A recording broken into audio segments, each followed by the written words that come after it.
Good morning. Good morning. Nobel Prizes. A Nobel tradition started in 1901 as per the instruction left by Alfred Nobel in his will.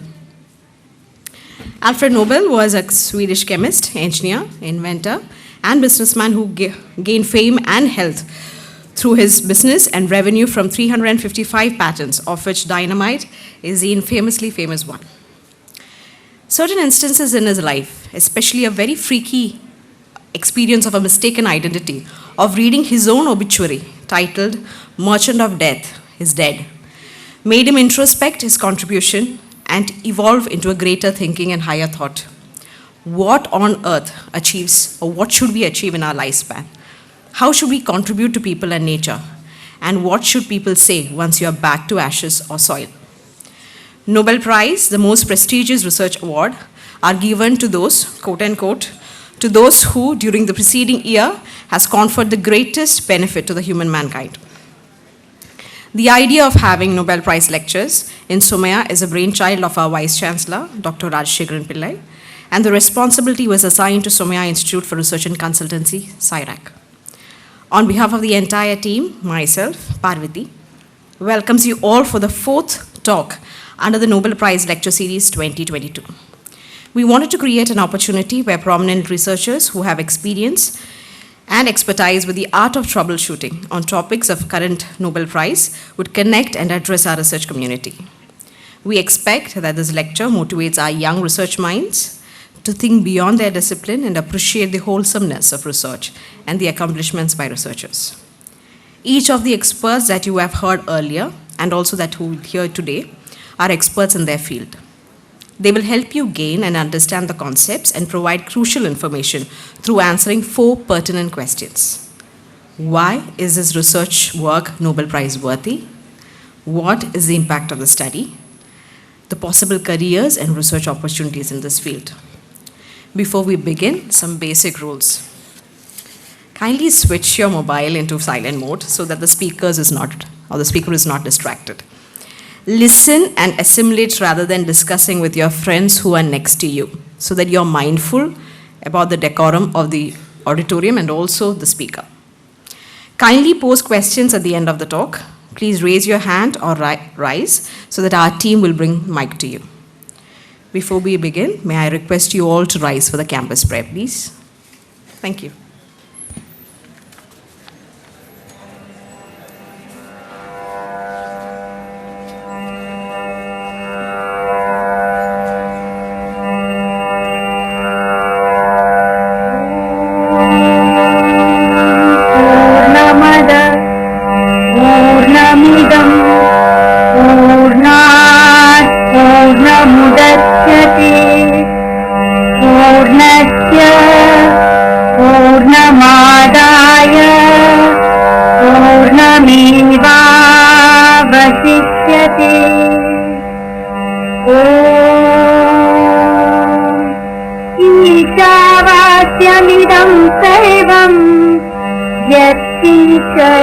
सत्यां जगत् तेन त्यक्तेन भुञ्जीता मा गृधः कस्य स्विद्धनम् मूकं करोति वाचालं पङ्गुं लङ्घयते गिरिं यत्कृपातमहं वन्दे परमानन्दमाधवम् ॐ प्रणो देवी Saraswati वाजेभिर्वाजिनीवती वीणामविद्यवतु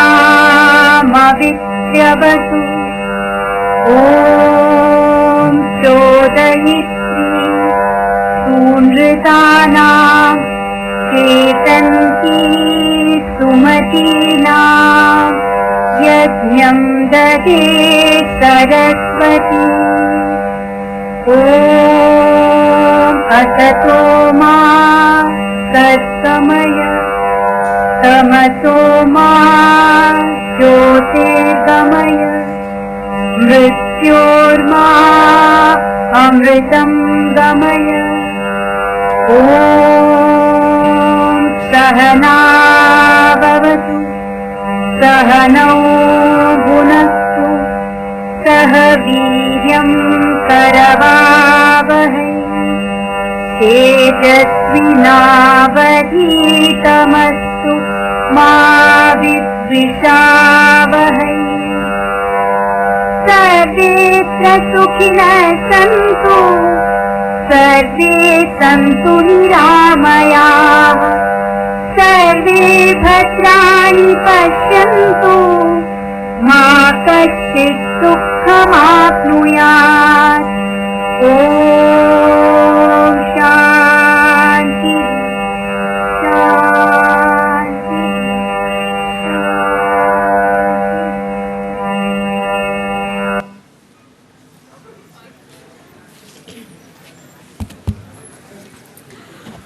On behalf of the audience and the entire Somaya management, may I request our esteemed speaker, Dr. Kana Sureshan, to please be seated on the dais.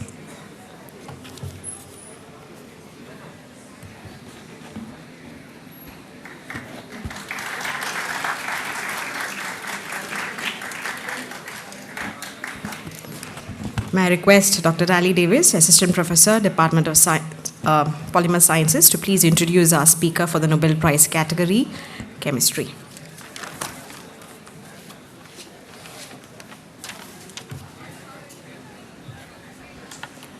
Good morning, one and all. It's a great pleasure and honor for me to introduce today's speaker, Professor Kana M. Suresh, who is going to talk to us this year's Nobel Prize in Chemistry. Actually, for a number of years, Nobel Prize in Chemistry is not won by chemists. It is won by physicists or biologists.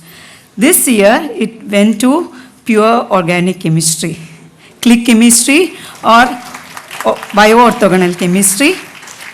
And today, we are privileged to have the most qualified person in the field with us to speak about this. Professor Kana M. Suresh is a professor in the School of Chemistry at IISER Trivandrum, one of the best organic synthetic chemists and supramolecular chemist, and he published more than 100 papers in the top ranking journals and 8 patents in the field of organic synthesis, supramolecular chemistry, crystal engineering, material chemistry. And actually hailing from Kannur, Kerala, he completed his basic education in Kerala and earned his doctorate from the National Chemical Laboratory, Pune. He bagged 2 most prestigious postdoctoral fellowship. One is JSPS fellowship from Japan, and the another one is the most prestigious Alexander von Humboldt fellowship from Germany. And then he's been recipient of numerous prestigious awards. I'm just naming a few of them. Innocentive Award from USA, Ramanujan Fellowship, Swarna Jayanti Fellowship, Young Scientist Award from MIT USA, Bronze Medal of Chemical Research Society of India, MRSI Medal of Materials Research Society of India, Bhagyaratna Award, Technology Innovation Award. And recently, his crown is feathered with again few awards.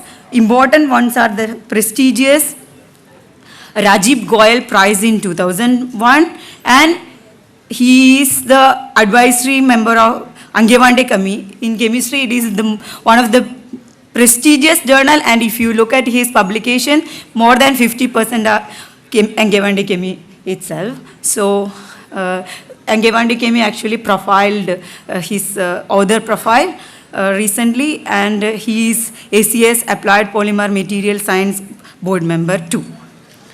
So, and also he is a member of the several prestigious organizations, including the Royal Society of Chemistry and the American Chemical Society, and he is a fellow of Indian Academy of Science.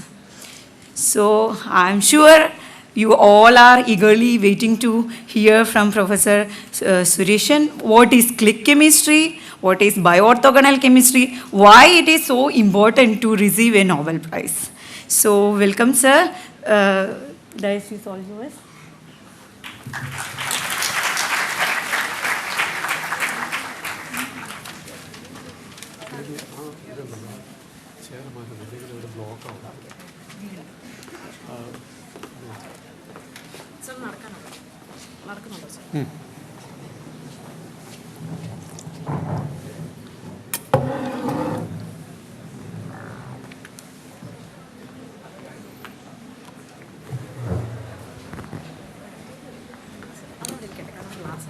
No problem. Good morning. And thank you very much for the introduction and also for the invitation to this campus. Yeah. I observed that you have clapped when she announced that the Nobel Prize in previous years went to other fields and this year it went to chemistry. When it goes to other fields, we should be proud of chemistry because chemistry is the central science. So chemistry has say in every other field actually. So that's why the chemistry Nobel Prize is often going to medicine, biology, physics, etc. Because that is also involving a lot of chemistry. Okay, of course basic science is important. Basic chemistry is important. The chemistry which I will be discussing today, you will see that it has a lot of implications in other fields of science. Let us begin.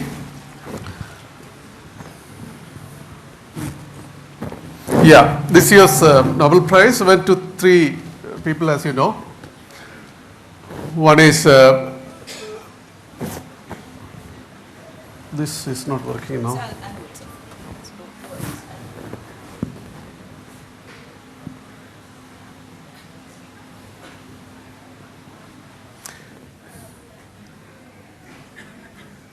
Yeah. So one is Sharpless, who introduced the term click actually. So the second one is Morton Meldal, the other one is Caroline Bertozzi. And there are some important factors which I would like to point here. This Sharpless is getting his second Nobel Prize in chemistry. He got the first one for asymmetric epoxidation reactions and hydroxylation reaction, which he has invented years ago. In 2001, he got Nobel Prize again in chemistry. And that is the time he was talking about click chemistry. So in 2001, the year he got Nobel Prize, the first Nobel Prize, he published a paper in Organic Chemistry about click chemistry. What is click chemistry, which I will talk in next slides. And Morton Meldal again, so he was working on peptides. He was working on peptides and accidentally he found this particular reaction, which again I will talk to you in detail. And Caroline Bertozzi is the one who has taken this chemistry to the biology actually, which again we will discuss in detail. So there are only 5 people who got Nobel Prize 2 times. Of course, you know Marie Curie, once for chemistry, then second for physics. Then Linus Pauling got for chemistry, then peace actually. Then Bardeen got 2 times for physics, and Sanger got 2 times for chemistry, and Sharpless again for chemistry. And another important factor is this Caroline Bertozzi is a lesbian, the first lesbian, officially declared lesbian, getting a Nobel Prize. That is also something very noteworthy actually. So I believe all of you know a little bit of chemistry. All of you are chemists? Raise your hand, please, chemists. All of you. Yeah, the community who raised their hand are the creators actually. So we are a community, the chemists are a community who create materials. You think about any other branch of science or technology, they don't create anything new. So only chemists can create some new material. So we are the creator community. If you believe in any creator, that is the chemist. That should be the chemist. Okay, how do we create materials? By doing chemical reactions. Right, we mix A and B and sometimes we get C, which is having much more worth actually in terms of its property, etc. So by doing reactions, we make these chemicals. And why we are doing? To get something, some new functions out of it. Whether it can be a medicine or it can be a strong material or it can be anything else, which has some application in our life. So that is why we do this chemistry. So not only we do chemistry, nature also do a lot of chemistry. Okay. So nature is full of chemicals. Is there anything other than a chemical? Is there any material other than a chemical? If there is any material, if you can show, which is not a chemical, you will get 10 billion pounds. That's a huge money actually. Several crores actually. Your generation can solve anything which is not a chemical if you can show that a material which is not a chemical. So we are full of chemicals, right? We are nothing but chemicals. Few chemicals and reactions. The non-covalent reaction is life actually. So nature also does a lot of reactions, chemical reactions actually. But for example, let us take how nature does, how chemist does. So for example, one type of reaction is lysis. Lysis means cleavage. Taking a bigger molecule and cutting into several pieces is called lysis. You heard hydrolysis, right? Hydrolysis. That is a lysis, hydrolysis, right? Lysis means cutting with water actually. That is hydrolysis. Alcoholysis means cutting with alcohol. So alcohol part will be added to those parts. So this is like the lysis. So lysis is a reaction. For example, protein. Protein degrades to amino acid. When you take a piece of protein, whatever it is, whether it is meat or some other source of protein, it will be degraded by our enzymes, which are peptidases or proteases, which are natural enzymes. They will convert this into smaller amino acids. So that is a lysis reaction, after which our body absorbs this. Protein cannot be directly absorbed to our body, right? In the digestive tract, it will be chewed or it will be cut by the enzymes, peptidases and proteases into smaller amino. This is a lysis reaction. This when our body does or when nature does, there is no waste actually. We can also do this reaction. Chemists, we do this kind of lysis reaction. For example, we take triglyceride, which is fats and oil, right? Triglycerides. So when you do saponification, that means add sodium hydroxide and stir it, you get soap out of that. You know how to make soap, right? Soap is by saponification of oils. So that is a lysis actually. You are cutting that triglyceride into sodium salt of a fatty acid, which is soap. Of course, you get a waste actually, byproduct, which is glycerol there. When nature does these reactions, lysis reaction, for example, the protein degradation, you don't get any waste product there. When chemists do, we get a lot of waste which is unwanted. So another reaction, if I take a combination, also there is another reaction. Combination means you connect smaller molecules one by one and you can make larger molecules. For example, again, protein synthesis. Amino acid get converted into proteins by our ribosomes. Ribosomes is the machinery which makes protein out of any body, right? So they connect these small molecules of amino acids and make larger proteins. Just an example, protein, not only protein, there are other larger molecules which our body makes. So there also there is no waste actually. If at all there is something getting released, that is reused, actually recycled in our body. So when nature does chemical reaction, the take-home message is no waste. But when we do reaction, we can also do this one. Amino acid, we can combine amino acid in the lab, take in a flask, and you need 2 amino acid, you have to activate by making it a protecting group or a leaving group, etc. Then you have to add a catalyst, a condensation catalyst, and you generate a lot of waste actually out of when we do the reaction in a flask. So that is the difference between nature and chemists actually. Chemists generate a lot of waste which is unwanted actually.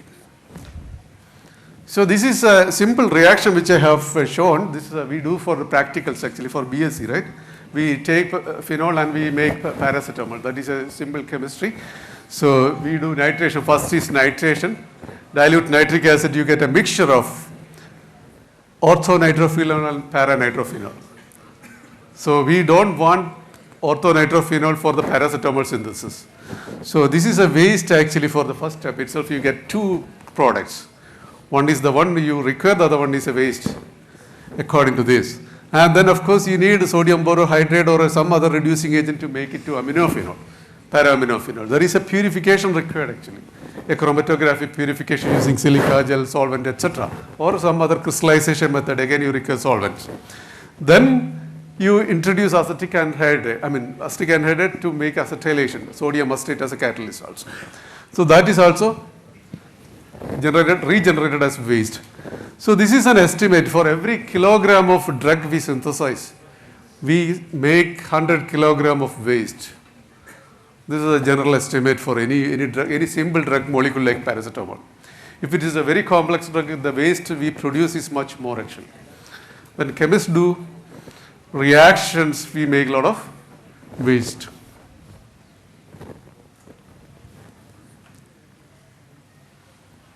So now, last few centuries, the chemists have mastered the art of synthesis and they can make any complex molecules. I don't know how many of you can appreciate these molecules are really complex molecules, which are isolated from nature, but again synthesized in the lab by various scientists actually. This is ciguatoxin, this is Taxol, the anti-cancer compound, which originally obtained from Taxus brevifolia or Pacific yew, the bark of the tree. But Casey Nicolau, as chemist, in Scripps Research Institute, he has synthesized this one for the first time in 1994, and after that many other people have synthesized. And vinblastin is again an anti-cancer compound from Vinca rosea, the ornamental plant in your garden. This is again synthesized, and this is our own neem azadirachta indica. The neem has azadirachtin, which was again synthesized by Professor Stephen Lay from Cambridge University. In the last, in 2007, he published a paper in Angwanda Shemi again. In the last paragraph of his paper says that it has taken 22 years, 40 PhD students over time, and 40 postdocs time for the synthesis of few milligram of this compound. 22 years, 40 students, 40 postdocs. And so much of money has gone to make few milligrams of this compound. Then, is that going to be a drug? No, that cannot be a drug. But we learn a lot of chemistry, that is true. By doing this, we learn new chemistry, which is good. But this kind of synthesis is not going to solve our problems of medicine or anything else. So that is the time Sharpless mentioned. There should be some chemistry which doesn't produce waste too much, ideally no waste, and it should not use any bad solvent. It should be ideally solvent free, without solvent. If at all you use water as a solvent. Simple solvent, water, not at all corrosive. The regular biological solvent is water. So we should use such solvent, and you should not heat the reactions mixture actually. It should be facile at very low temperature. If you heat something, you are again generating, you are spending money on that. Right? If you want to heat a reaction, now you are talking about tons, right? Big tons of, large vessels actually. For that, electrical heating requires money actually. So we don't want any of these things. So this is, this is the guiding principle actually. When properties are our goal, such complicated synthesis is not justified. That's what I just told you. Properties, for example, medicine or a new material. When we want that, this kind of long synthesis cannot be, we can't use such a long synthesis, then it won't be worthy or economical. So this is the time when Nobel Prize, he got the first Nobel Prize. Sharpless talked about the click chemistry. He said, it is like clicking your buckle, right? This belt buckle you're clicking, or clicking your car seat belt to the docket actually. So such clicking, the reaction should be like that, which doesn't produce anything, which doesn't produce any waste actually. It should be such a simple reaction, which doesn't give any other byproducts. And it should be wide in scope. It should not be specific to one particular kind of set of molecules. It should be wide in scope, and it should ideally give high yield actually. No byproducts. If at all there are byproducts, it should be inoffensive, like water or something inoffensive is fine. And this I have already mentioned. The condition should be very simple reaction condition. You don't want to heat that, or you don't want to give additional pressure or any other special condition for such reactions. And it should be insensitive to oxygen. And some reactions you heard of, they require very special condition, like a glove box actually. When it comes in contact with the air, it'll spoil the reaction. It'll react in a different way, and you don't get the reaction product which you wanted. Some are sensitive to moisture, some are sensitive to oxygen. So our reaction, the click reaction which we are talking about, should not be, should not be sensitive to any of these things, oxygen or air or even water. And it should be easy to isolate. Ideally, we should avoid chromatographic purification. It should come out as crystallized or precipitated out. So these are the stable, it should be stable product. So then the reaction should be like this, right? Spring loaded. The moment it sees the other partner, it should react. So it should be ideally an exothermic reaction. So exothermic reaction means you release energy by doing that. You don't need to give heat actually, or other modes of activation. So such reactions, so this is just a schematic actually. You take the buckle and click it. Such reactions which doesn't produce much or no byproducts. So this is the concept he has introduced in 2000. He started working on this concept in 2000, 1919 and onwards. And 2001 is the time he published this paper when he got his first Nobel Prize. And these are some of the reactions actually. So if you take an alkene or alkyne, alkene can be easily converted to an epoxide actually, just by oxidation. And epoxide is, of course, you know, it is strained molecule, right? Though it is sp3 hybridized, the angle is strained actually. Each internal angle is 60 degrees. So that means there is a strain actually. It wants to release the strain by opening it up. So the moment it sees a nucleophile, it opens up. So such reaction is a click reaction. So epoxide opening is a click reaction. And this kind of oxime formation. So if you have hydroxylamine or alkoxylamine, this will immediately add to the carbonyl group, and you get this kind of oximes actually. This is also very easy reaction, but this is reversible at some time if you have water actually. And this is a Diels-Alder reaction. Diels-Alder reaction, if it is really activated, you don't need heat actually. It will happen even at room temperature. And this is the azide alkane cycloadation chemistry. People often confuse this as the click chemistry. This is one of the click chemistry. Click chemistry is a broader term. This involves more than this actually. I have shown you only 4. There are other click chemistry, which I will be talking soon. Thiolene, for example, thiol adds to the alkene or alkyne. That is also a click chemistry, which doesn't produce any byproduct. So this is, people, as I said, this is the most often used click chemistry, which has many applications in many other fields than chemistry alone. So people often use this as the click chemistry. So you should understand this is one of the click chemistry, not the click chemistry. Anyway,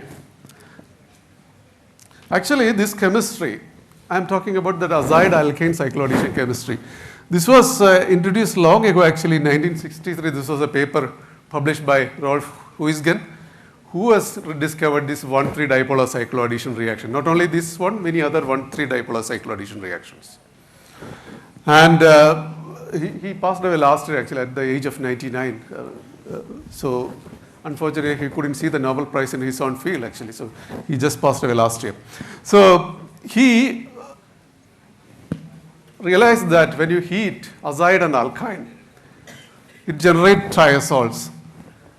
But you have 2 groups, right? R1 and R2. Now they can come parallel like this. The R group is here, R group is here, parallel, or anti-parallel like this before cycloaddition. So because of which you get a mixture of 1,4 and 1,5 isomers.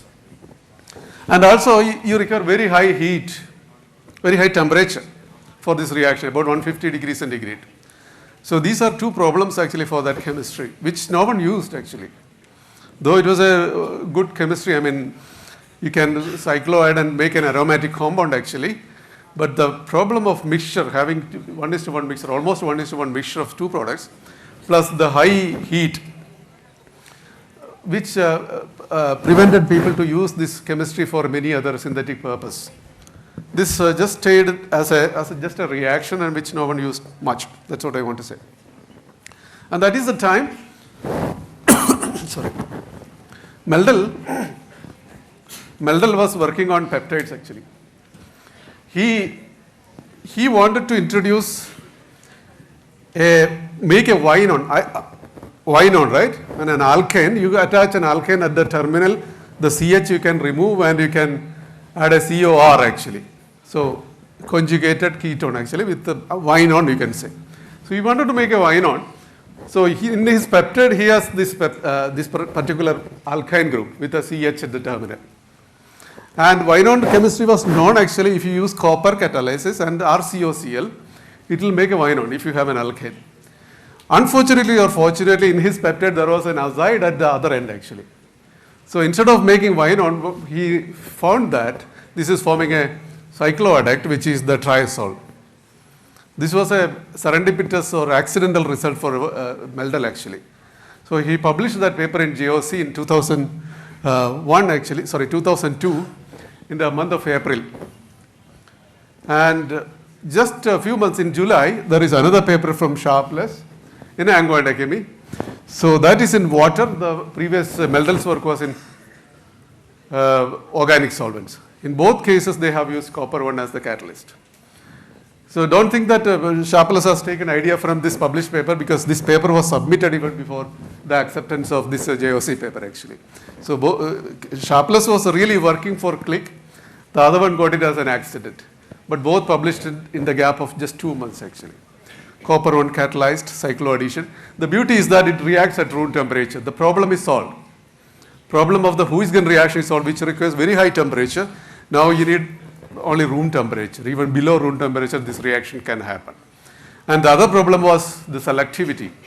You get two products in the Huisgen reaction, but here only one. The 1,4-disubstituted triazole. And ambient condition and highly regiospecific reaction is really fast reaction. Very good. Yeah, this is the one I was talking about. So this kind of peptide he was making, he wanted to introduce a Winon here, and in the other part he had an azide, and that reacted, that led to this paper actually. And this is the reaction which I was talking. If you have RCOCl and this kind of alkane, this is not C1 actually, Cu1 actually, copper 1 if you have, this will form this kind of Winon. This is the non-chemistry actually, this is what he wanted.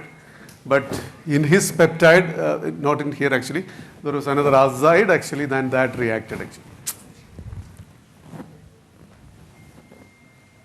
So when we do reactions, especially chemical reactions, we have several functional groups in very complex molecules. OH, NH2, amide, COH, all those things, right? So when we do chemistry, it should be orthogonal to the other protecting groups or other functional groups actually. It should not interfere with other chemistry actually. So that is what Sharpless has done here. So he has checked with all kinds of functional groups, and he reported that this is very much okay to have any other functional group, this kind of reaction. This doesn't interfere, this particular reaction doesn't interfere with any other reaction. So it's really an orthogonal reaction, you can say, with respect to other protecting groups or even the functional groups or other chemistry in general. So that's very good. And also this works both in organic solvent and also in water. So now that is the time Carlin Bertozzi was thinking about studying glycans. Our cell or any eukaryotic cell is completely covered with sugar actually. Our surface proteins actually, cell surface proteins are fully glycosylated. There is a really big sugar coat actually. So we have about 9 different sugar molecules in our body. Glucosamine, N-acetyl glucosamine, glucose, mannose, N-acetyl mannose, etc., fructose, etc., sialic acid, 9 sugars. And their random attachment will give a very, very complex glycan structure. And this glycan is really big actually. Compared to the cell size, you have a really big, large coat of sugar. And there are methods by which you can study proteins. By tagging a GFP, for example, green fluorescent protein. By genetically tagging a GFP to the protein of your interest, you can have a fluorescent protein. So the protein studying in cell is easy, actually. That was another Nobel Prize a few years ago for Rogertsin and Yoshinori Yamamura, I think, yeah. So this is easy. That is easy. Protein studying is easy. But how do you study, how do you tag a glycan, which is a sugar molecule, large sugar molecule? So she was studying about that. And that is the time this particular reaction was reported.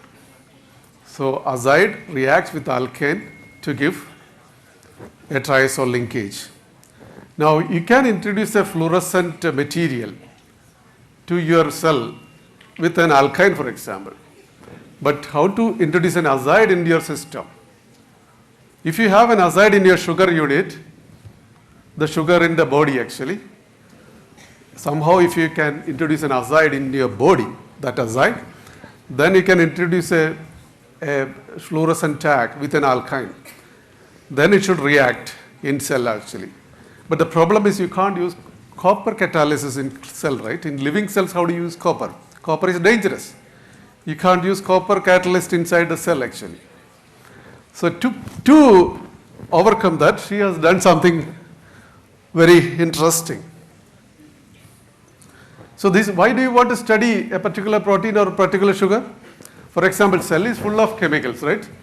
Cell is full of proteins actually, different proteins, each of, I assume this whole auditorium as a cell, single cell. Each of you are different proteins actually. And each of you have very different functions. And it is possible to study one particular person's function using that GFP tagging. Similarly, glycan tagging was difficult. That is a take-home message here actually, that time. So now, she has done a literature search and she saw this paper actually. This was published even before Huygens paper actually. This was just a cyclooctane. Cyclooctane react with RN3, azide. That will give this kind of triazole. No catalyst is required. The moment cyclooctane meets an azide, it reacts. That's already known. It's written by Wittig actually. You heard of Wittig reaction, right? The same Wittig has reported this reaction years ago actually. So it's a strain promoted reaction because you know this is, what kind of hybridization is this one? Alkyne? SP, right? SP means what is the geometry of that SP? Linear, 180. Is it 180? This bond and this bond? No, that means what? Strain. So it's a strained alkyne actually. So the moment it reacts, what is it becoming to? This was SP, now it is becoming to? SP2, angle 120. This is okay, close to that. So there is a release of strain if you react. Right? So that is the motto for this to react actually. The moment it sees an azide, it immediately reacts and release the strain because it is going to the SP2 system. So this is like a spring-loaded material actually. You introduce strain in the cyclooctane, and now she has used this chemistry, introduced the cyclooctane and made all these kind of molecules to tag. So now you can introduce, for example, whatever you want to tag to your sugar, you can attach it. For example, a fluorescent material, you can attach a fluorescein here actually. if you want to attach a particular ligand for a protein, for example, biotin. Biotin, if you attach covalent to that, biotin will bind to sugar. Then you can, of course, study the streptavidin. Biotin and streptavidin are really good pairs actually which bind to each other. Streptavidin is a protein. And you can get a tagged streptavidin, I mean GFP tagged streptavidin. That means you can see coloration. So, in other words, you can introduce any tag. It can be just a fluorescent tag, or it can be a reporting tag, targeting tag actually, that I will come to later. So now, the challenge is here. This probe attaching to the alkane is very easy. It's a simple chemistry in a flask. Now, introducing an azide to the cell is not a chemistry in a flask. You can't do azidation in a flask actually, in a living cell. So now she has gone to the literature again. Now how the cell is synthesizing various sugars actually, she has seen that. For example, as I said, there are 9 different sugars in our body. The peripheral sugar is always sialic acid. At the end, on the surface, it is sialic acid. And sialic acid is synthesized from N-acetylmanosamine by just an aldol reaction. Most of the reaction which we are talking about, there is some enzyme to do such reaction in our body also. Aldol reaction happens in our body also. Diels-Alder reaction also happens in our body. There is Diels-Alderase actually. MPV oxidation happens in our body. Baeyer-Villiger oxidation, MPV reduction. Baeyer-Villiger oxidation happens in our body. There is Baeyer-Villiger oxidase actually. Such enzymes are there which can do this kind of reaction in our body. So this is an aldolase reaction enzyme which does aldol reaction. So it takes N-acetylmanosamine. This is the open chain form, which is an aldohexose, right? So this is aldehyde actually, and that reacts with pyruvic acid. Pyruvic acid is another compound in our body, and they do aldol reaction, and because of this aldol reaction, you get sialic acid. Now she has solved the problem basically. Now to introduce, for example, an azide at this acetyl, N-acetyl here, what do you do? You can also do this reaction. You can also think, how do you introduce an azide here? I thought you are good students, you would answer that. I have showed you the reaction. This is N-acetylmanosamine. This is pyruvic acid, and they are reacting and they are forming like this. And I haven't even color coded. The mannose part is red here actually, and the pyruvic part is black actually. So I want to introduce an azide here, acetyl. Instead of acetyl, I want acidoacetyl. So how do we start with? Simple. No? Yeah, some of you answered that. You basically take mannose with acetate, azide, acidoacetyl mannose, which you can make in the lab and feed to the cell which you want. So you take acidoacetyl mannose and give it to the cell, or in the growth medium you introduce that. And instead of mannose, this cell will take that acidoacetyl mannose, and the same reaction will happen, this aldolase reaction will happen, and that will generate azide substituted sialic acid.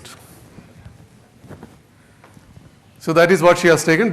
She started with N-acetylmanosamine, then that was modified by the cell machinery to make this kind of sialic acid with azide.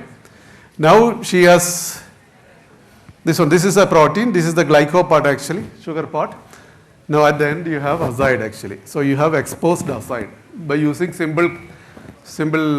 We are exploiting the chemistry of the nature actually, the cell chemistry, and introduced azide. Now easy. Now first paper, first 2004 Jack's paper, this is what she has done. She has taken this alkyne, which will immediately react, and connected covalently to this. This is the biotin actually. Biotin is connected, and the moment this is introduced to the cell, micro injected for the first time, and it reacted, and that means this will be connected to the biotin part, covalently connected.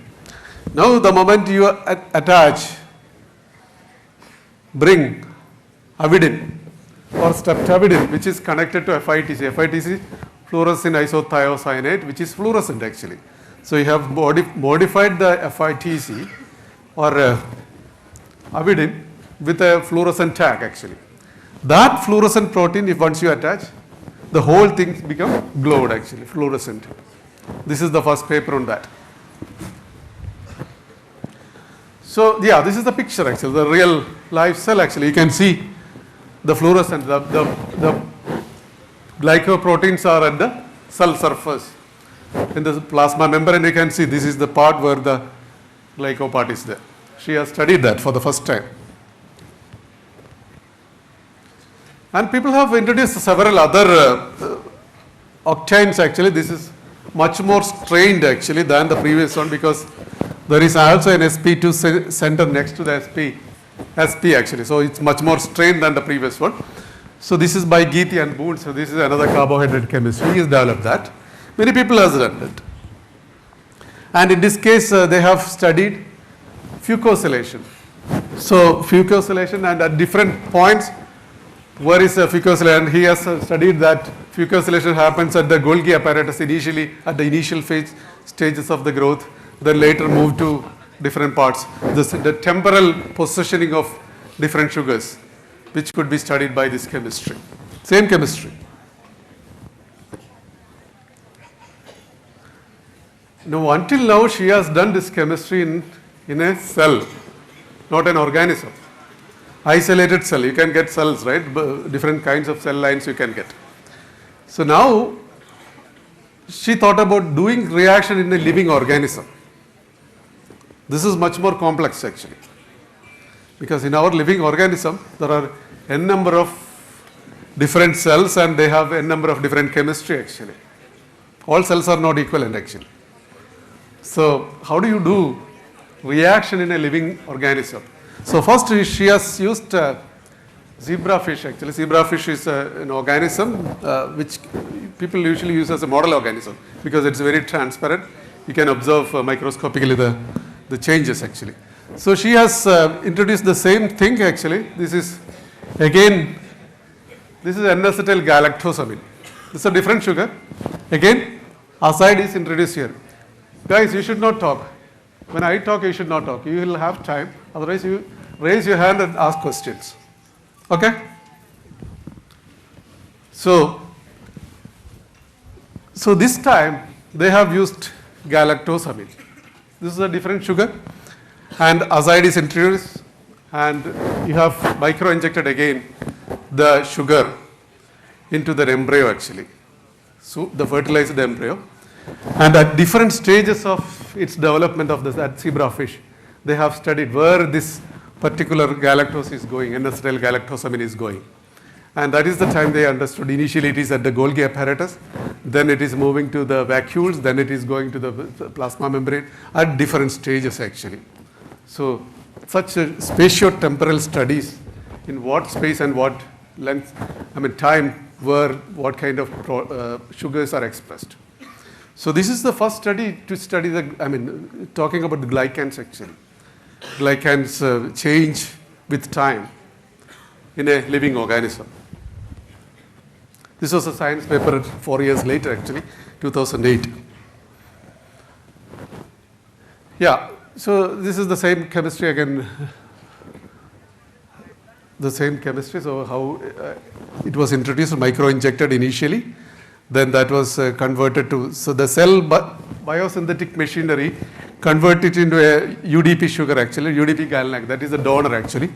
And that will, there are glycosyl transferases in our body and also zebrafish body or zebrafish cell. And that will introduce this kind of sugar addition to proteins actually. That's how it works actually. So you are introducing only the sugar part. The rest is done by the rest of the chemistry, introducing this is a leaving group actually, the UDP sugar, UDP part. So that UDP part is added by another enzyme, then the reaction is done by another enzyme. So different enzymes do this reaction. And finally, it introduces this kind of acido sugars. And later, once it is done, we introduce our fluorescent tag with the alkyne, the cycloalkane. That's how we study. This is another chemistry, not only cycloalkyne. This is what?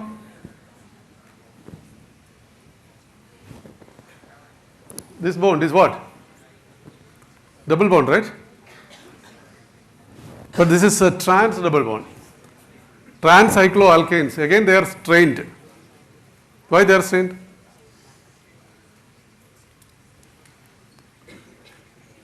Engineering students can also tell this one, why they are strained. This trans is like this, right?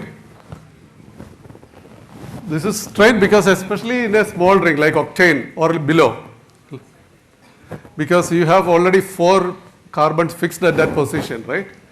The double bond 2 carbons, then the connected 2 carbons, 4 carbons only. You have remaining carbons to connect these 2 ends. So that means it's not enough actually to have proper unstrained way. So that is strained actually. This is a trans cycloalkane is also strained. And this is what people have used. And this is another chemistry. This kind of tetracene.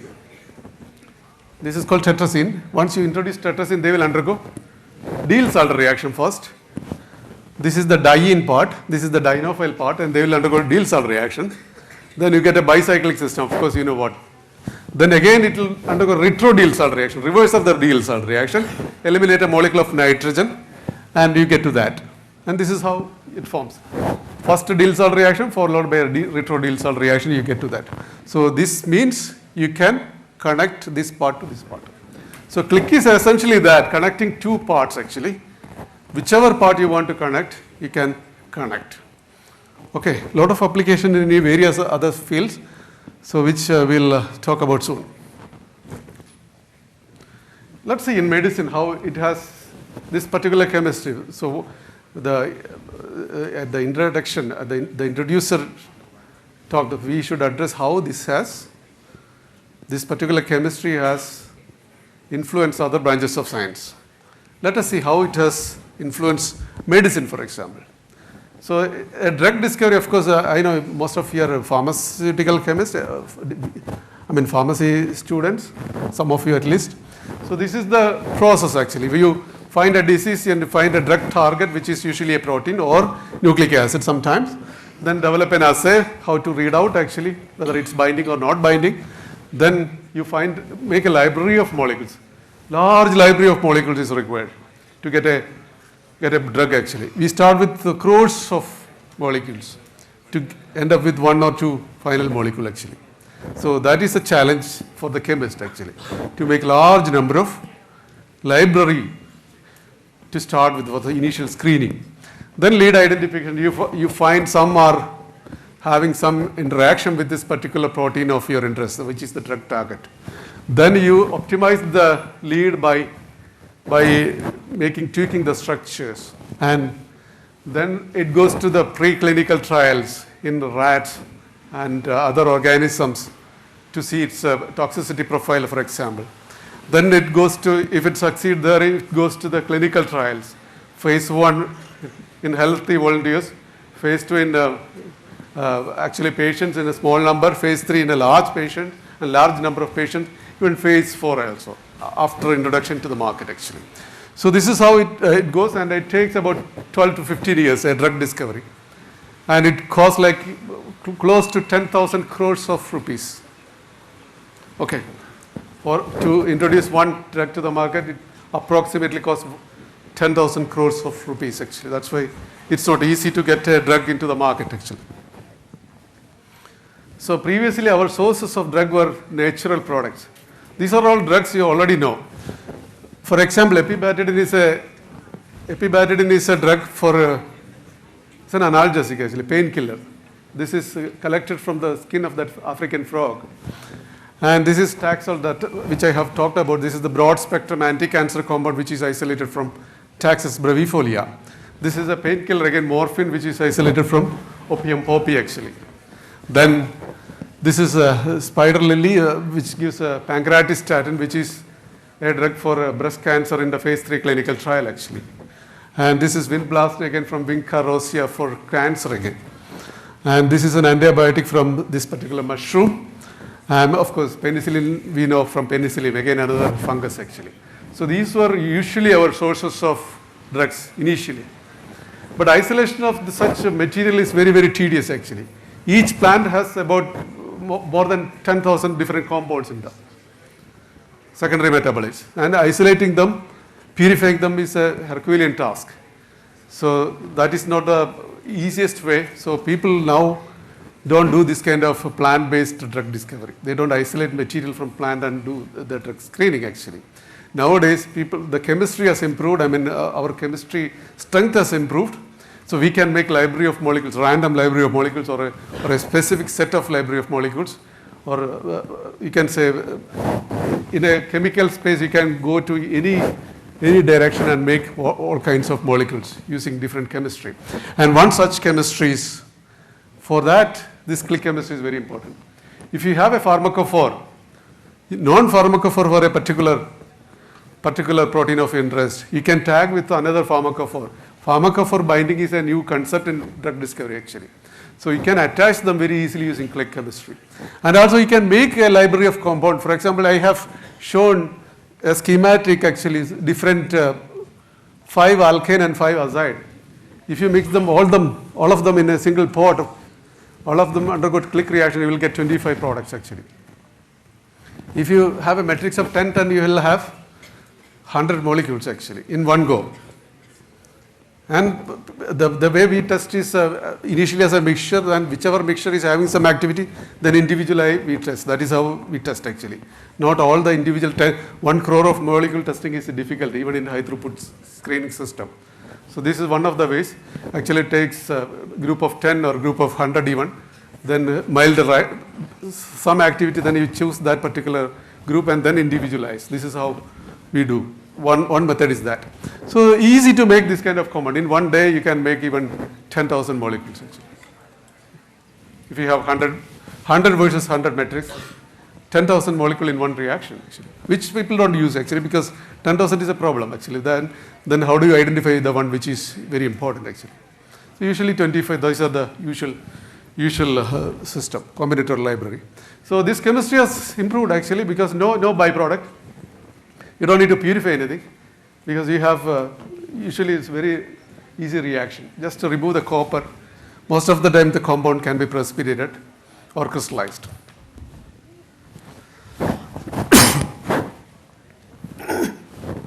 This is an example in the real drugs discovery. This is amprenavir is a HIV protease inhibitor. This is for AIDS actually. AIDS patient, this is a drug already known. So based on that structure, because people often say that amide and triazole are isosteric and also isoelectronic they say, because this can also give that hydrogen is H is really acidic and it can participate in hydrogen bonding. So a triazole is very similar to a peptide bond actually, or an amide bond. So they have, there is a peptide bond, they have changed that peptide bond using this kind of triazole. And this is the Q initially started from this and they made a different library and finally reached here. This is much more potent than that original molecule. This is taking Q from the structure. We have, our chemists have made new structures for better activity actually. One example. This is another example. This is called Chagas disease, caused by Trypanosoma cruzi. This is a protozoa very similar to our Plasmodium.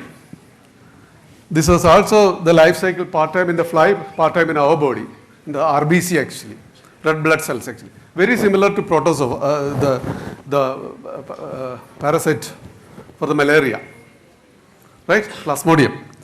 So, but we have immune system. Any foreign particle comes to our body, we have our immune system which is very strong, which will kill. If some bacteria comes to our body, our immune system immediately react. So some virus comes to our body, our immune system react. So how this evades actually, that is, this parasite is so brilliant. So this is human cell, this is again schematic. As I mentioned, human cell have sialic acid at the periphery, sialic acid, the glucose, the sugar. Parasite doesn't have that sialic acid. So then, when a parasite enters, our immune system immediately recognizes, this is not our guy. For example, all of you are with a uniform. For example, this college has a uniform. And somebody coming without a uniform, and immediately you recognize that this person is from this, not from this university. Similarly, our immune system immediately recognizes this cell is not our cell, this is not human cell, and it will kill. But before that, this parasite does what? This will steal our sialic acid and put it on it. In other words, the guy who is coming, beat you and one of you and take your shirt and put it on that. Then the immune system cannot recognize that. This is how this parasite evades our immune system. That's how it live in our body and complete the life cycle. Now the drug for that is what? Simple. There is an enzyme which steals this sugar. So we have to inhibit that particular enzyme. That is called trans-sialyl transferase. That particular enzyme which steals our sialic acid and put it on that parasite body. And that's what Robert Field from East Anglia actually, is a carbohydrate chemist. He has made a click library using this kind of simple glycosyl sugar, actually galactosyl sugar, with a lot of alkanes. And this is a schematic actually. This is the trans-sialyl transferase, the enzyme which steal this carbohydrate. The blue one is an enzyme, okay, only schematic. So this is very important. This is the parasite cell with the galactose. Parasite has galactose at the periphery. Now this is our cell having sialic acid.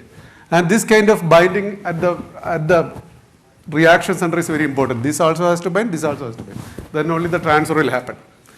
Now it will transfer to here. That is what is the chemistry there. Now what he has done is, he made this particular molecule, this is a click product. And this goes and bind here, so that this cannot come here. This has to come for the stealing. That stealing is blocked by making a mimic of that. And this is a drug under clinical trial for this particular Chagas disease, actually, by Robert Field. These are approved drugs actually in the market using click chemistry. This is, for example, this is a blood thinner actually for those who have problem with the blood clotting. So this is a drug. This is called tisagrelor. This is, you can see the triazole linkage here. This is an antibiotic. Again, you can see a triazole linkage here. And this is another one. This is an anti-convulsant for treatment of epilepsy, which is again in the market, rufinamide actually. This is again click chemistry product.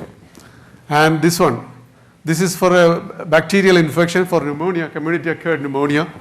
This is again, you can see the 1,4-disubstituted click product there. This is the drug in the market actually. And this is another one which is having two such units for pulmonary fibrosis. These are already drugs in the market using click chemistry. So now you see that this has a lot of application in small span of time. I told the drug discovery takes close to 15 years actually. And this chemistry came only just 20 years ago. In 2001 is the first report. So already you have seen drugs in the market actually. So see, this is such a powerful methodology which has found application at least in drug discovery, for example. This again, the list is really long actually. This is for different kinds of cancer actually, again in the phase 2 clinical trial. This is not in the market, this is with the patient actually now. This is with a large group of patients. Is being tested for particular adenocarcinoma, lung cancer, renal cancer, etc. And this is for breast cancer actually, this is in the market actually. This is already in the market, again breast cancer drug. And this is another one for anemia. So this is, this is in phase 3 clinical trial, not in the market yet. Maybe next year also, this will be in the market. So similarly, this is antibiotic. This is again for anemia. This is for pain. All these are in the market. These three are in the market actually. So there are several drugs. Not only I have collected only few actually to show you the importance actually.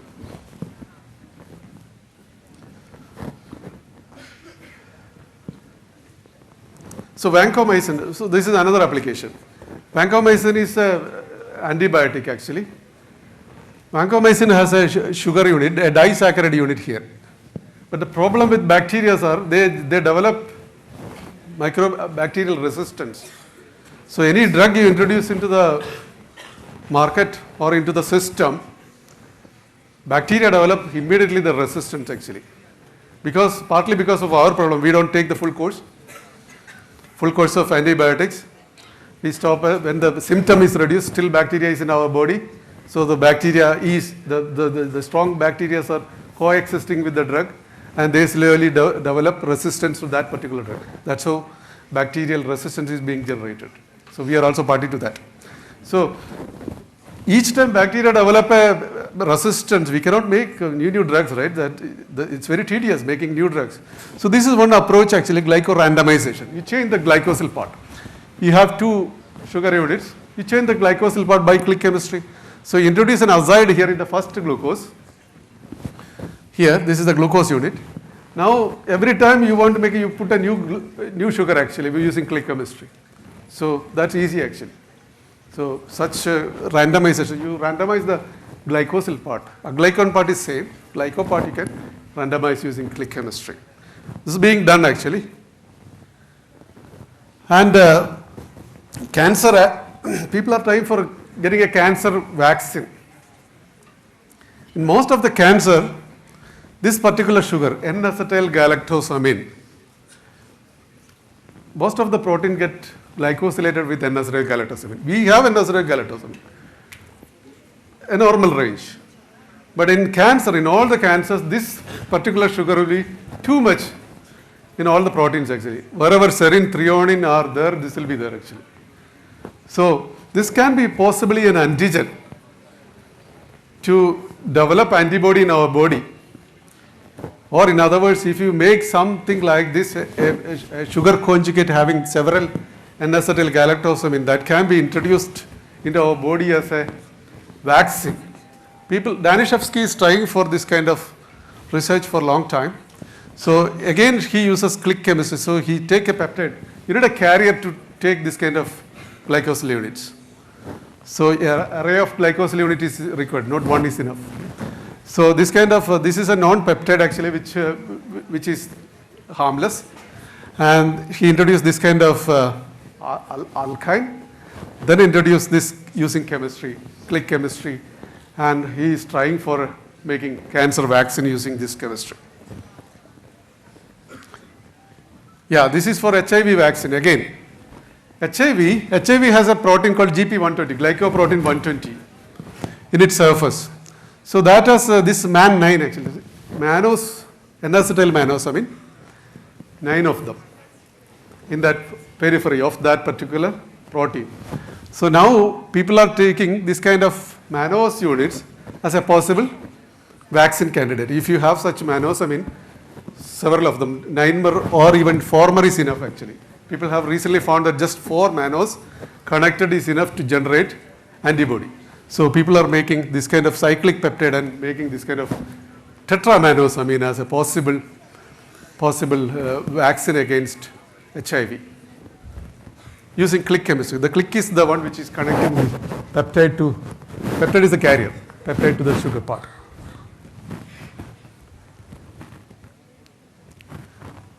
That is similar. So this is another interesting, this is in the phase 2 clinical trial. This is for cancer actually. This is the other click chemistry, which is the tetrasin click chemistry which I talked about. Tetrasin with the alkene actually. So the trans double bond. So how does it, this is a cancer drug, already non-cancer drug, doxorubicin. So that one is connected to this particular click partner, the trans octene. Now this is not a drug. When it is connected to this particular part, this is not a drug. This doesn't kill. You have seen people undergoing cancer treatment, they become very weak actually. They lose their hair. their immune system becomes so bad. Why? Because this is not very selective to cancer cell. All the cancer drugs are going to all other cells and killing. All the cancer drugs kill the cell. That is the mechanism. So it kills not only the cancer cells, also the normal cells. Selectivity is a big issue in cancer therapy. So that's why cancer patients have this problem. They lose immunity and they become weak and all those things. So now this is for a specific, only cancer specific therapy actually. How does it do? So you introduce this one into your body, injection for example. This is not a drug. I mean, this doesn't kill any cell actually, once it is conjugated. Now, the moment this particular one is connected, this will release the drug actually. After the click, it will release. I will show you the mechanism actually. Yeah, it's here. If you can see that it is really bad. I mean, the projection is really not good actually. So here, for example, after clicking, there is an electron push from here and which release the drug actually. So basically, after clicking, only that possibility is there. It releases the drug. So now, this is a hyaluronate is a polymer actually, sugar polymer, which is not bad actually. Like a heparin sulfate, this is also another polymer of sugar, which is in our body. So this you can introduce to that particular polymer, which is not bad.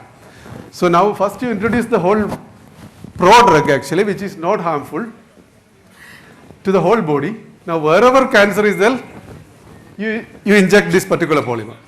For example, if the cancer is in the particular part of the body, for example hand, you introduce this one as an injection to the hand.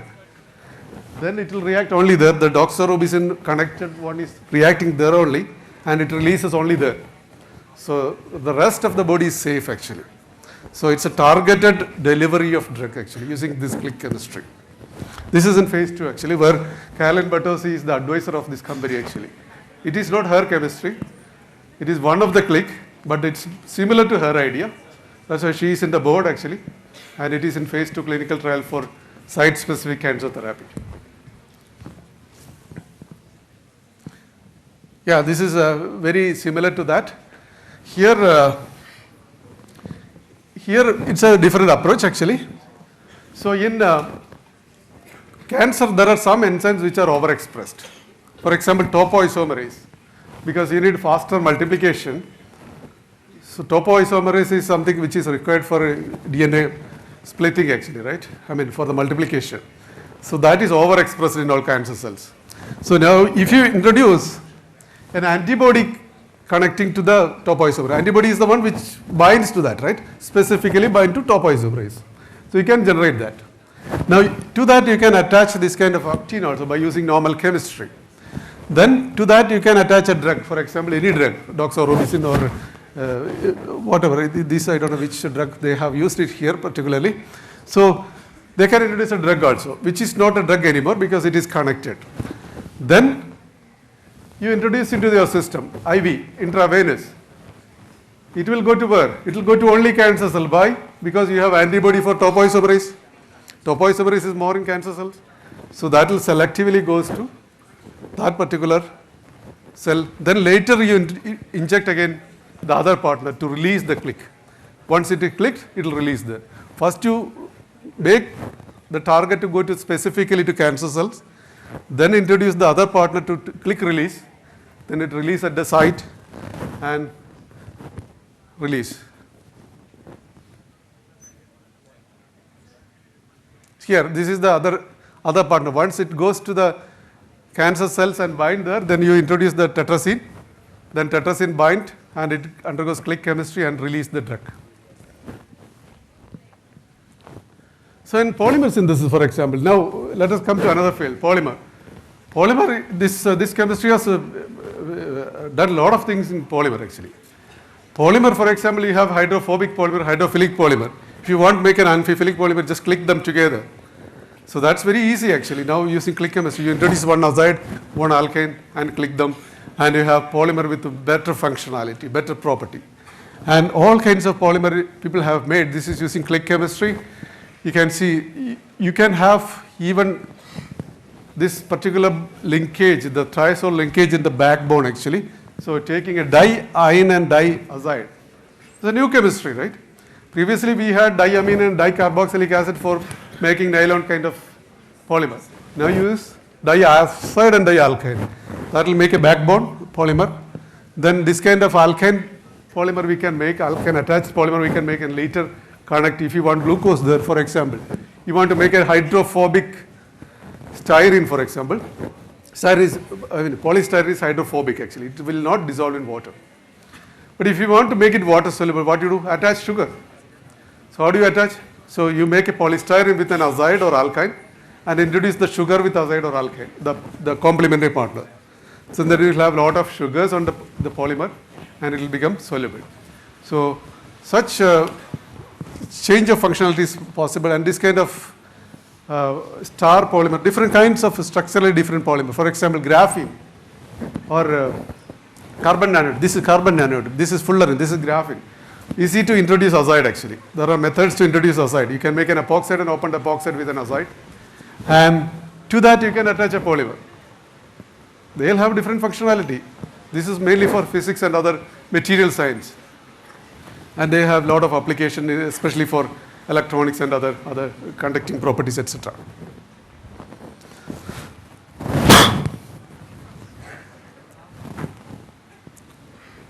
So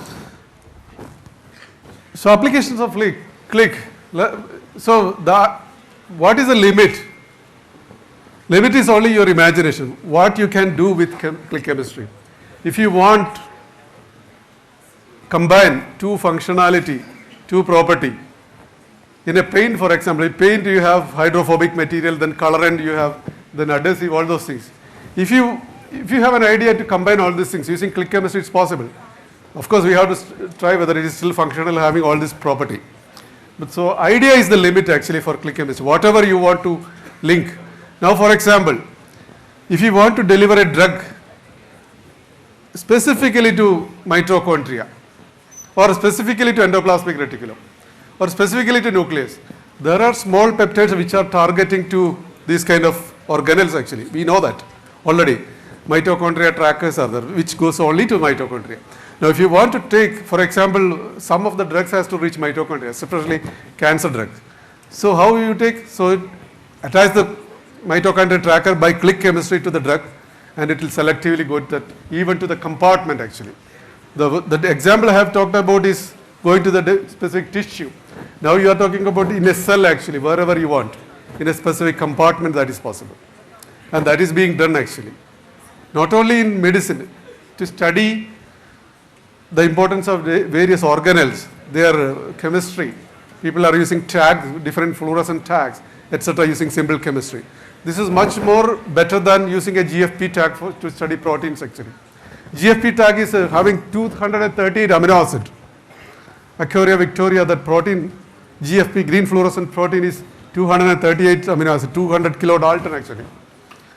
So that means it's a very heavy material. If I am a protein, if you all want to study my function, if you attach another person like me, which is colored, I cannot function properly, right? Because he is heavy, I have to pull him all the way I go. So that's a problem. So you don't get really the original functionality when you tag GFP with a protein actually, especially when the protein becomes small. Now click chemistry is very easy. You can have a very small fluorescein molecule or a other tagging molecule or a reporter molecule to protein by using this chemistry and without affecting the functionality much. So the opportunities are huge actually. This is still a growing field. Some of the applications I have shown here, plastics to pharmaceutics, DNA sequencing I have not talked about it. There are a lot of application, medicine, library of molecules I have talked about. You can make library of molecules using this chemistry. Drug leads, cancer vaccines are already in the market. So any two covalent entities, any two chemical entities can be covalently connected. Imagination is the limit. That's where I want to stop. Bioorthogonal chemistry, of course, GPS tracker to the molecule actually. This is what I have told you. This is like a GPS tracker. You can track me by putting a GPS tracker on me anywhere on earth. but you can track any biomolecule, whether it is a protein or a small molecule or anything else in a biological system by using this click chemistry. For diagnosis and therapy, I have shown already that cancer drug specific one. Yeah, conclusion is click chemistry is unarguably a simple but very powerful tool that addresses problems in various branches of science. Do you agree with me? Okay, thank you. Now, I'll be happy to take any questions.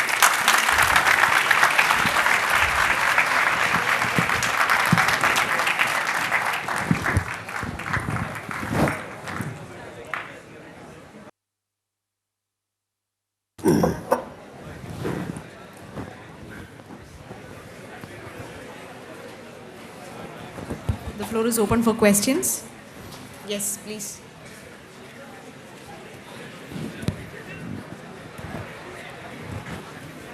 Mike is good.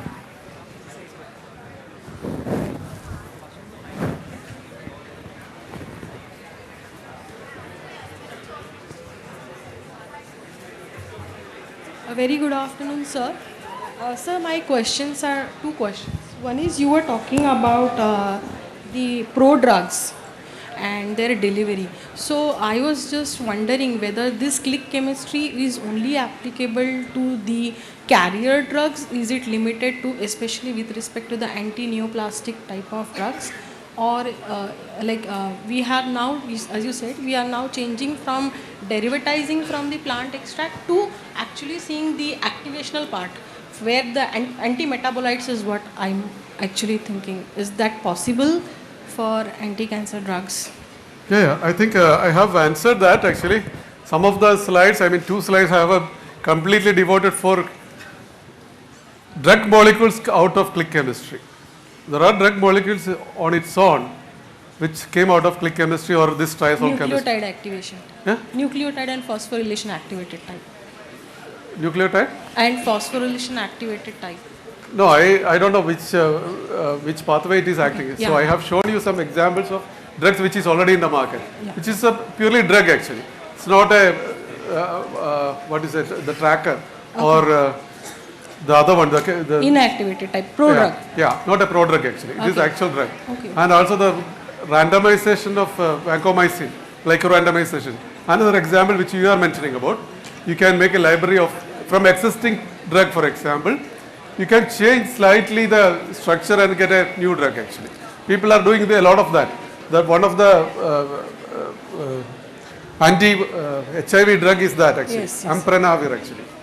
So second question is, can we also have click chemistry wherein we are talking about the speciation and free radicals which are generated for the environmental, that is volatile organic matters? Can there also we can see the speciation, that tagging, especially the tagging part of how the speciation is occurring if we are targeting the volatile organics? Is it applicable there also? So the problem would be once you tag, we don't know whether that will be volatile because this is huge, right? So volatility of that material is an issue then, because that's a new entity actually. It's a chemically connected bond which is having a triazole, aromatic triazole, and something else at the other side. We don't know whether that will be really volatile. And even if it is volatile, can we translate that to the original molecule? That I don't know. That's a tough job. Okay, thank you, sir.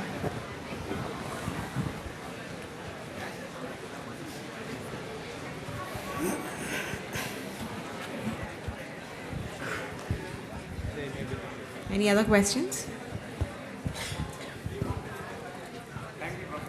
Thank you, sir. Thank you for invitation, sir. Sure. So, you were mentioning about polymers, applications in polymers, because you know that I am... Can I request the audience to be silent? polymers, you said for solubilizing the hydrophobic polymers, you can make it. We have been making use of, for example, polystyrene polyethylene glycol. Yes. The condensation. I was wondering, when you just look at this, suppose A polymer A segment, which is hydrophobic, B segment, which is hydrophilic, and then whether we can have a polycondensation using click chemistry. polycondensation, not just making A, B by clicking, Yes. but A, B, A, B, A, Yeah, B. yeah. So that's what the first. You understand? Yeah, I understood. I understood. Because it's Basically copolymer. Copolymer. Yeah, AB copolymer. That's Alternating copolymer. yes. This one, for example, the first one. This one is that actually. This is a diazide. This is a dialkane. Click chemistry, they made the backbone actually. Alternate AB, AB, AB. It's A, B, B. Yes. So it's possible. Yeah, there are many actually. This is the first report which I have taken. There are many other reports actually. So people have made even ethylene glycol and a hydrophobic unit and made a AB polymers. Because we, in making hydrophilic polymers, for particularly suiting the requirements of biological conditions, we have been trying polyethylene glycol condensation with polystyrene. Okay. Just to make, for example, synthesis happens much more easily when it comes to optimum hydrophilic environment. So this is happening. No? Yes. There are many reports actually. This is the first one. There are many reports, but this of course is in the almost the heterocyclic system, some sort of a heterocyclic system. Even with the ethylene glycol attaching diide. Okay. And general, I was just thinking simple polycondensation, whether we can. Probably there have been attempts. I will look into it. Right? That's good. Thank you very much for giving an overview of click chemistry. Thanks.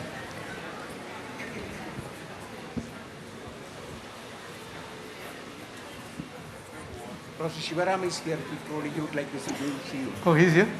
He's here today. Yes. Oh, okay. You worked in NCL, no? Yeah, I worked in NCL.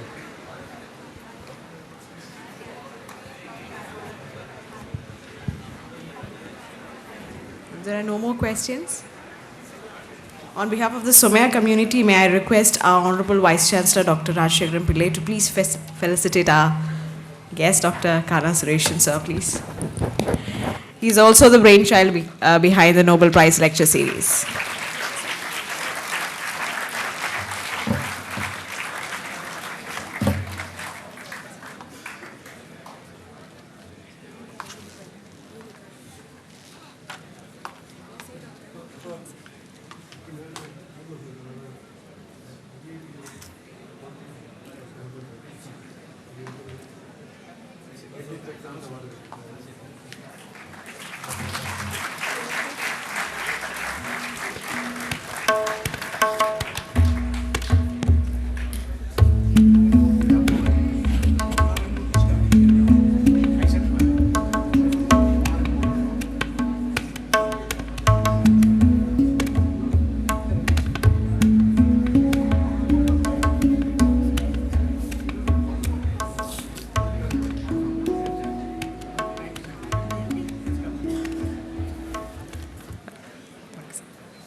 Done, right?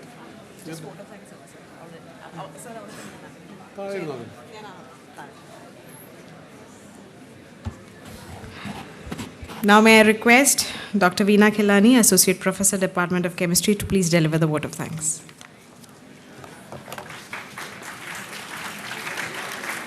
Hello all. On behalf of the Somaya Vidyavihar Institutes, I have the pleasant task of proposing the vote of thanks to our guest speaker, Dr. Kana M. Sureshan, for the talk on the impact of click chemistry on modern science. We thank you, sir, for sharing all the information on these topics in such an organized, lucid way, in enriching us for our understanding on the history, the meaning, the origin, the properties, the mechanism, and also the application with so many examples. So you explained all these strategies towards the path of the Nobel Prize award prize. And you covered the journey of 3 researchers independently, who worked independently towards a common goal. And the applications were also varied. You cited so many examples, and as you said, imagination is the limit. So there is so much of click chemistry happening around us, and thanks for enriching us with these examples. A special thank you to our Vice Chancellor, Professor V.N. Rajshekharan Pillai, for ideating this event.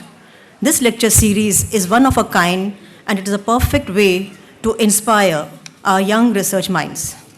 I take this opportunity to thank our Chancellor Shri Samir Somaya, Provost Dr. Raghunath Shevgaonkar, management and all top-tier administrators for their constant support towards such activities. Our sincere gratitude for the efforts of Dean Research and Director, CIRAC, Dr. Mayur Yergiri, Assistant Director, CIRAC, Dr. Parvati, and Team CIRAC for making this idea happen. I take the liberty to thank my principal, Dr. Pradnya Prabhu, for giving me this opportunity to propose the vote of thanks today. We appreciate the patient and interactive participation of all the students and faculty of various Somaya communities present here today. Yes, clap for yourselves.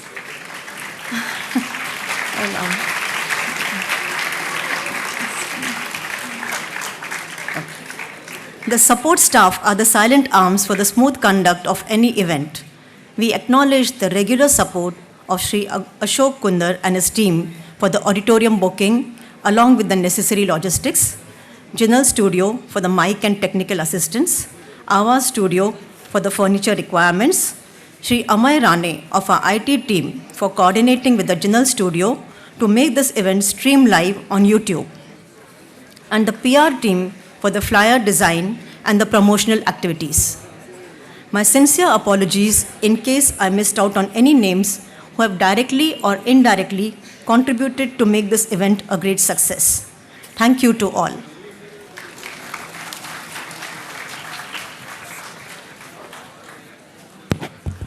Thank you, everyone. I mean, you had a wonderful session here, and you have learned a lot of take-home messages.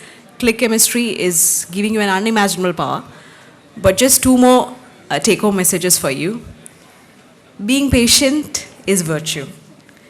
Being mindful of an occasion that you're an audience and you're listening to an expert lecture must be a character that you should inherit. And being respectful to the speaker and his occasion rather than discussing among your friends is something I hope you won't repeat it again. Thank you all.